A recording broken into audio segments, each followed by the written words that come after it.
The topic is the great debate, President Barack Obama, and Dr. AAl-Hadid has already laid out the issue of race, religion, and now, Dr. AAl-Hadid, I think if we could talk about politics during this last segment in reference to this great debate. Let's talk about politics of it all. Yeah, and leading into the political part, I'd like to go back to Mahatma Gandhi. Some of his biographers once said that Gandhi was a saint trying to be a politician. And if you use that as an example, I would say that Obama is a politician trying to be a saint. Okay. And you know, politics is a very interesting business. You know, you have all type of people. So in that sense, I think he is doing, you know, an excellent job. Let's look at his campaign. His campaign, I think, spoke to the fact that the nation was divided. You know, people were being polarized.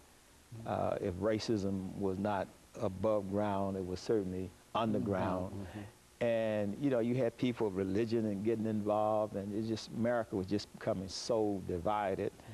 So he was able to come along using pretty much some of Dr. King's language of unity. You know, Dr. King said he had a dream that was deeply rooted in the American dream, that we hold these truths to be self-evident. And so I think Obama is also able to select passages from the Bible and passages from the Constitution. Of course, he's a constitutional lawyer, and he taught constitutional law at the University of Chicago for 10 years while he was serving as state senator. So he's able to you know, combine these things. So what I see is Obama is pushing Dr. King's agenda inside of the legal and the political arena. And that's how I see him in that sense. Now, back to what I was saying, he was very unusual. I think he was able to capture the hearts and imagination of people under 40 years old.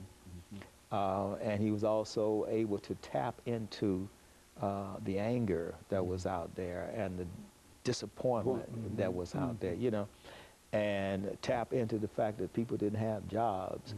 And so the economy that we were left with from the Bush administration, of course, Bush is now trying to tell historians how to write his narrative based on this new book he has. I got called Decision Points. He's just giving the historians some markers, but I think historians should step back and be very independent as they write this history about Bush. But basically, Obama inherited an economy that was in free fall. A lot of people said, well, why did he come with the stimulus package and why did he bail out the banks? That was already in place because they were bailing out the housing industry under Bush with the TARPs, you know, buying up these toxic assets. Paulson was recommending that. So basically he was continuing a type of Keynesian economics to keep the economy from going into a global depression. So he had to stop the depression before he could deal with the base issues.